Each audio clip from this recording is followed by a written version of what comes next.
चारों तरफ भागते हुए लोग, रोते चिल्लाते हुए बच्चे और कुछ लोग तो सांस ना ले पाने के कारण सड़क पर गिरकर ही अपने दम तोड़ चुके थे। गवर्नमेंट ऑफ इंडिया ने यूनियन कार्बाइड से जो इमरजेंसी इवैक्यूएशन का प्लान बनाने के लिए बोला था, यूनियन कार्बाइड ने कभी वो बनाया ही नहीं था। और जो टैंक्स का टेम्परेचर बढ़ने पर टैंक्स को ठंडा करने के लिए रेफ्रिजरेशन यूनिट इन टैंक्स के साथ में अटैच कर रखी थी, यूनियन कार्बाइड ने उनको डिस्कनेक्ट करके अपनी दूसरी फैक्ट्री में भिजवा दिया था। और अब जब इस गैस वेंट स्क्रबर के थ्रू टॉक्सिक गैसेस बाहर आ रही थी, उन टॉक्सिक गैसेस को पानी मार के नीचे गिराने का काम शुरू होता है। लेकिन पानी का प्रेशर उस समय इतना कम था कि इस पे कुछ असर ही नहीं पड़ रहा था, यहाँ तक कि उस गैस तक ये पानी की धार पहुंच ही नहीं रही थी। लोगों की आंखें जल रही थी, वो सांस नहीं ले पा रहे थे, लोग बेहोश हो रहे थे और कुछ लोग तो सड़क पर गिरकर ही अपना दम तोड़ दे रहे थे।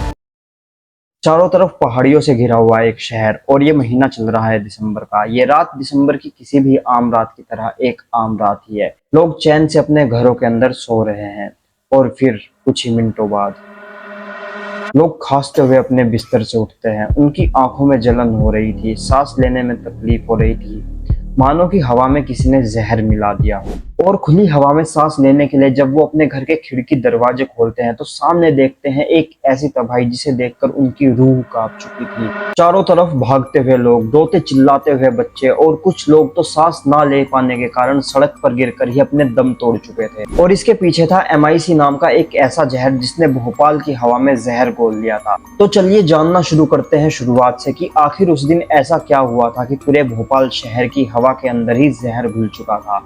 आपको अगर ये वीडियो पसंद आए तो सब्सक्राइब जरूर कर लेना। साल 1969 भोपाल शहर के अंदर यूनियन कार्बाइड लिमिटेड नाम की एक कंपनी जो पेस्टिसाइड बनाया करती थी अपनी फैक्ट्री को सेटअप करती है। UCIL यानी यूनियन कार्बाइड इंडिया लिमिटेड। ये कंपनी अपनी फैक्ट्री के अंदर 7 नाम का एक पेस्टिसाइड प्रोड्यूस करना शुरू करती है, जिसके लिए ये कंपनी मिथाइल आइसोसाइनाइड नाम के एक पॉइजनस केमिकल को इंपोर्ट करना शुरू करती है। बहरहाल 70 के दशक के खत्म होते होते कंपनी के और भी कॉम्पिटिटर्स मार्केट में आ चुके थे, जिस वजह से कंपनी को ना चाहते हुए भी अपने प्रोडक्ट्स की प्राइस कम करके बेचना पड़ रहा था, जिस वजह से यूनियन कार्बाइड को काफी लॉसेस का सामना करना पड़ रहा था। इन लॉसेस से डील करने के लिए यूनियन कार्बाइड खुद को कॉस्ट कटिंग मोड पर लगा चुकी थी, जिस वजह से कंपनी ने अपनी वर्कफोर्स को 50% से कम कर दिया था और पास ही से अनस्किल्ड और अंडर स्किल्ड वर्कर्स को उठा लिया था। और अब यूनियन कार्बाइड अपनी और भी कॉस्ट बचाने के लिए एक बड़ा फैसला लेती है। जिस MIC मिथाइल आइसोसाइनाइड को ये बाहर से इंपोर्ट कर रहे थे, अब यूनियन कार्बाइड बोलती है कि वो हम बाहर से इंपोर्ट ना करके खुद इंडिया के अंदर प्रोड्यूस करेंगे। और इसके लिए वो गवर्नमेंट से अप्रूवल लेते हैं और इनको इजीली अप्रूवल भी मिल जाता है, शायद इसलिए क्योंकि इंडियन गवर्नमेंट का भी इस कंपनी के अंदर 22% का स्टेक था। अब साल 1979 में यूनियन कार्बाइड MIC को इंडिया के अंदर ही प्रोड्यूस करना चालू करती है और इस MIC को स्टोर करने के लिए कंपनी के अंदर 3 अंडरग्राउंड टैंक बनवाए जाते हैं। जो टैंक्स थे E610, E611 और E619। ये टैंक साइड बाय साइड बनवाए जाते हैं और इनके अंदर लगभग 68,000 लीटर की स्टोरेज कैपेसिटी थी। इन तीनों ही टैंक्स का मैकेनिज्म कुछ इस तरह से था। पहला पाइप MIC को प्रोडक्शन यूनिट से टैंक के अंदर लाकर छोड़ा करता था। दूसरा पाइप टैंक के अंदर नाइट्रोजन को भरने का काम किया करता था ताकि टैंक का प्रेशर मेंटेन हो सके। तीसरे पाइप से यूज करने के लिए MIC को निकाला जाता था और चौथे पाइप से टैंक के अंदर की सारी टॉक्सिक गैसेस को एक वेंट गैस स्क्रबर के अंदर भेजा जाता था, जहां पे वो कॉस्टिक सोडा के थ्रू ट्रीट होकर आगे बढ़ती थी और बाकी की बची टॉक्सिक गैसेस जो ट्रीट नहीं हो पाती थी उनको एक फ्लेयर टावर में छोड़ दिया जाता था, जहां पर उनको जला दिया जाता था। रूल्स के अकॉर्डिंग यूनियन कार्बाइड इन सभी टैंक्स को 60% कैपेसिटी पर ही भर सकती थी ताकि टैंक्स का प्रेशर मेंटेन रहे, और तीसरे टैंक को हमेशा खाली छोड़ना हुआ करता था ताकि इमरजेंसी में उसको काम में ले सके। और क्या यूनियन कार्बाइड इन सभी रूल्स को फॉलो किया करती थी? तो इसका जवाब है नहीं, जिस वजह से साल 1981 में एक अननोन मेंटेनेंस वर्कर की फोस्जीन नाम की एक गैस लीक की वजह से इस कंपनी के अंदर में जान भी गई थी। यह फोस्जीन वही गैस है जो जर्मनी में यूज हुआ करती थी गैस चैम्बर्स के अंदर। जिसके बाद साल 1982 में अमेरिका से एक टीम आकर यूनियन कार्बाइड के प्लांट का ऑडिट करती है और ये अपनी रिपोर्ट में यूनियन कार्बाइड के प्लांट के अंदर 60 से ज्यादा सिक्योरिटी फ्लॉज बताते हैं। यहाँ तक कि MIC की प्रोडक्शन की अप्रूवल देते टाइम गवर्नमेंट ऑफ इंडिया ने यूनियन कार्बाइड से जो इमरजेंसी इवैक्यूएशन इवैक्यूएशन का प्लान बनाने के लिए बोला था, यूनियन कार्बाइड ने कभी वो बनाया ही नहीं था। इसके अलावा उस समय राजकुमार केशवानी नाम के एक पत्रकार हुए जिन्होंने 4 से ज्यादा आर्टिकल लिखे, यहाँ तक कि सुप्रीम कोर्ट और गवर्नमेंट तक को लिखा और बताया कि यूनियन कार्बाइड के प्लांट के अंदर कितना कुछ गलत चल रहा है, जिस वजह से कभी भी कोई हादसा हो सकता है। और आखिरकार 2 दिसंबर 1984 की रात लगभग 10 बजे इस रात इन तीनों ही टैंक्स E610, E611 और E619 की क्लीनिंग का काम शुरू होता है। बेसिकली इनके पाइप को क्लीन किया जाना था, जिसके लिए इनके पाइप्स के थ्रू पानी को पास किया जाना था, मगर यहाँ पर पानी पाइप की एक साइड से अंदर तो जा रहा था लेकिन दूसरी साइड से बाहर नहीं आ पा रहा था। वर्कर्स को लगा शायद पाइप के अंदर कोई ब्लॉकेज है। उन्होंने सुपरवाइजर से जाकर यह बात बताई और सुपरवाइजर ने भी सिचुएशन को काफी लाइटली लिया और पानी को चलते रहने देने के लिए बोला और बोला कि तुम्हारी शिफ्ट यहाँ पर खत्म हो चुकी है और अब जब दूसरे वर्कर अपनी शिफ्ट पे आएंगे वो ही इस पानी को बंद कर देंगे। मगर वो सारा पानी E610 इस टैंक के अंदर जा रहा था। ये टैंक पहले से ही 75% MIC से भरा हुआ था। और दोस्तों मैं यहाँ पर आपको बता दूं, MIC और वाटर जब आपस में मिलते हैं तो एक बहुत खतरनाक एक्सोथर्मिक रिएक्शन होती है, जिसमें से काफी बड़ी अमाउंट में हीट और हार्मफुल और टॉक्सिक गैसेस निकलती हैं। और अब जब पानी इस टैंक के अंदर जाने लगा था तो ये एक्सोथर्मिक रिएक्शन इस टैंक के अंदर ही होने लगी, जिस वजह से धीरे धीरे टैंक का टेम्परेचर भी 200 डिग्री सेल्सियस को पार कर चुका था। और जो टैंक्स का टेम्परेचर बढ़ने पर टैंक्स को ठंडा करने के लिए रेफ्रिजरेशन यूनिट इन टैंक्स के साथ में अटैच कर रखी थी, यूनियन कार्बाइड ने उनको डिस्कनेक्ट करके अपनी दूसरी फैक्ट्री में भिजवा दिया था। इसके अलावा इन टैंक्स के साथ में एक अलार्म को भी लगाया गया था। जब भी इन टैंक्स का टेम्परेचर हद से ज्यादा बढ़ जाया करता था तो ये अलार्म बजा करता था, लेकिन कुछ साल पहले इस अलार्म को भी डिस्कनेक्ट कर दिया गया था।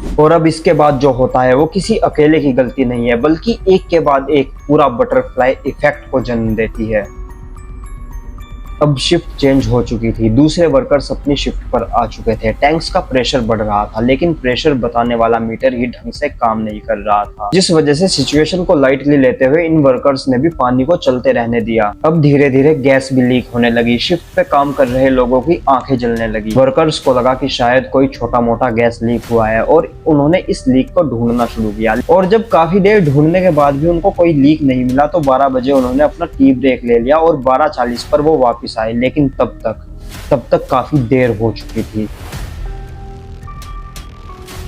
टैंक का प्रेशर इतना भर चुका था कि भारी अमाउंट में ये गैस बाहर आने लगी और जिस वेंट गैस स्क्रबर को इन टॉक्सिक गैसेस को ट्रीट करने के लिए उस टैंक के साथ में जोड़ा गया था, वो वेंट गैस स्क्रबर ही उस टाइम बंद था। ये देखते ही वर्कर्स कंट्रोल रूम की तरफ भागे। वेंट गैस स्क्रबर को वापस ऑन किया गया, मगर इस गैस वेंट स्क्रबर को डिजाइन किया गया था ताकि ये 190 पाउंड 35 डिग्री सेल्सियस और 15 PSI पर आर पे आने वाली गैस को हैंडल कर सके। लेकिन उस समय जो ये हाईली टॉक्सिक गैस उस टैंक से निकल रही थी वो निकल रही थी 40,000 पाउंड 200 डिग्री सेल्सियस और 180 PSI पर आर पर। और इसके अलावा मैंने पहले आपको बताया था कि इस वेंट गैस स्क्रबर के साथ में एक फ्लेयर टावर को भी अटैच किया गया था, जो कि बाकी बची टॉक्सिक गैसेस को जला दिया करता था। लेकिन उस दिन उस वेंट गैस स्क्रबर और उस फ्लेयर टावर का जो कनेक्टिंग पाइप था वो भी मेंटेनेंस पर जा रखा था। और अब जब इस गैस वेंट स्क्रबर के थ्रू टॉक्सिक गैसेस बाहर आ रही थी, उन टॉक्सिक गैसेस को पानी मार के नीचे गिराने का काम शुरू होता है। लेकिन पानी का प्रेशर उस समय इतना कम था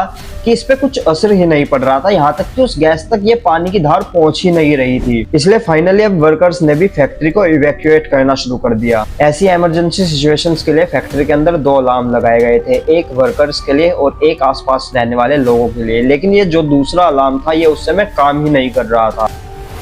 अब गैस धीरे धीरे पूरे भोपाल शहर की हवा में घुलने लगी। लोगों की आंखें जल रही थी, वो सांस नहीं ले पा रहे थे, लोग बेहोश हो रहे थे और कुछ लोग तो सड़क पर गिरकर ही अपना दम तोड़ दे रहे थे। अपनी जान बचाने के लिए कुछ लोग रेलवे स्टेशन की तरफ भागे तो कुछ लोग हॉस्पिटल की तरफ भागे और उस समय इन दोनों जगहों पर ही सबसे ज्यादा मौतें हुई थी। भोपाल का सबसे बड़ा हामिदिया हॉस्पिटल लोगों से भर चुका था। कहा जाता है उस समय 10,000 से ज्यादा लोग हॉस्पिटल के अंदर आ चुके थे। लेकिन उस समय डॉक्टर्स को कोई क्लू ही नहीं था कि ये कौन सी गैस है जो लीक हो रही है। ये इन्फॉर्मेशन कलेक्ट करने के लिए डॉक्टर्स यूनियन कार्बाइड की फैक्ट्री में फोन लगाते हैं और वहां से डॉक्टर्स को मिस इन्फॉर्मेशन दी जाती है। डॉक्टर्स को बोला जाता है कि ये कोई नॉन टॉक्सिक गैस है, सिर्फ ठंडे पानी की पट्टी आंखों पे बांध दो, इससे काम चल जाएगा। इसके अलावा जिन लोगों को सांस लेने में तकलीफ हो रही थी, डॉक्टर उन लोगों को ऑक्सीजन लगा देते हैं, लेकिन ये MIC ऑक्सीजन के साथ में और बुरी तरह से रिएक्ट करती है और काफी सारे लोगों की मौत हो जाती है।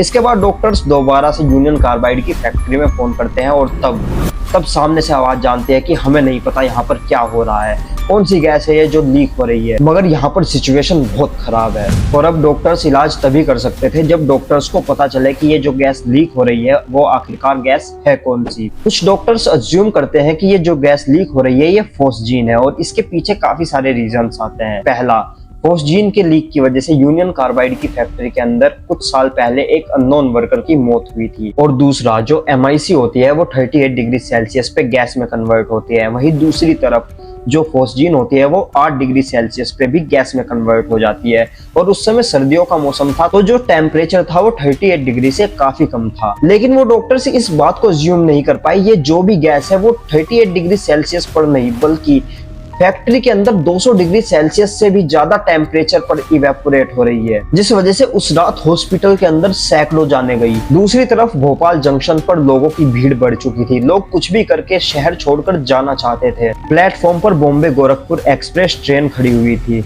जिसको लगभग आधे घंटा और प्लेटफॉर्म पर खड़ा रहना था और उसके बाद वहां से निकलना था। मगर उस रात लोगों की जान बचाने के लिए डिप्टी स्टेशन मास्टर गुलाम दस्तगीर और स्टेशन सुपरिटेंडेंट हरीश दुर्वे ने अपनी जान की बाजी लगा दी। उन्होंने ज्यादा से ज्यादा लोगों को इन ट्रेन के अंदर भरा और अपने समय से आधे घंटे पहले ही सारे प्रोटोकॉल्स को तोड़कर गोरखपुर बॉम्बे एक्सप्रेस को प्लेटफॉर्म से रवाना कर दिया। जिसके बाद हरीश दुर्वे की प्लेटफॉर्म पे गिर के इस गैस की वजह से मौत हो जाती है और गुलाम दस्तगीर प्रोटोकॉल को तोड़ने के सारी जिम्मेदारी अपने कंधों पर ले लेते हैं। इसके अलावा गुलाम दस्तगीर आसपास के स्टेशन पे भी खबर पहुंचा देते हैं ताकि ट्रेन के वहां पर पहुंचते ही लोगों को सही इलाज मिल सके। और अब रात के लगभग 2 बजे ये गैस लीक होना बंद होती है, लेकिन अलार्म पहली बार 2:15 बजे बजता है। अगले दिन शहर में चारों तरफ सिर्फ लाशें पड़ी हुई थी, चाहे फिर वो इंसानों की हो या जानवरों की।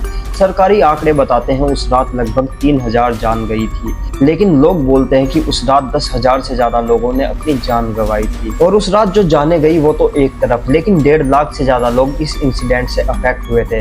कुछ लोग परमानेंटली अंधे हो गए, कुछ लोग विकलांग हो गए, कुछ प्रेग्नेंट लेडीज के बच्चे उनकी कोख में ही अपने दम तोड़ दिए। अगले ही दिन यूनियन कार्बाइड के मालिक वॉरेन एंडरसन एक टीम के साथ में इंडिया आते हैं। ये टीम बाकी बची हुई MIC को एक लेस टॉक्सिक गैस में कन्वर्ट करके डिस्ट्रॉय करने का काम करती है और वॉरेन एंडरसन को इनकी कंपनी के गेस्ट हाउस के अंदर ही हाउस अरेस्ट पे डाल दिया जाता है। और अगले ही दिन वॉरेन एंडरसन को बेल भी मिल जाती है।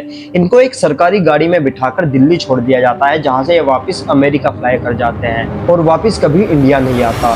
1992 में कोर्ट वॉरेन एंडरसन को भगोड़ा घोषित कर देती है और 2014 में वॉरेन एंडरसन की मौत हो जाती है। खैर, अब ये केस कोर्ट में पहुंच चुका था। सरकार को भोपाल के लोगों की तरफ से लड़ने की पावर मिल जाती है। सरकार कोर्ट में अपना यह आर्ग्यूमेंट रखती है कि इस पूरे इंसिडेंट के पीछे UICL ही जिम्मेदार है, क्योंकि इन्होंने अनक्वालिफाइड वर्कर्स को उठाया, 50% से ज्यादा स्टाफ को ले ऑफ कर दिया और वर्कर्स के ट्रेनिंग पीरियड को भी 6 महीने से कम करके 15 दिन पर कर दिया। दूसरी तरफ से यूनियन कार्बाइड अपना आर्ग्यूमेंट रखती है कि UICL को सरकार ने खुद के हिसाब से सेफ्टी स्टैंडर्ड्स को डिजाइन ही नहीं करने दिया। और अब साल 1989 में सरकार यूनियन कार्बाइड के साथ एक नेगोशिएशन को एक्सेप्ट करती है, जो की थी $470 मिलियन की, जो कि उस समय के लगभग 710 करोड़ रुपए बनते हैं। लेकिन लोग इस नेगोशिएशन से बिल्कुल खुश नहीं थे।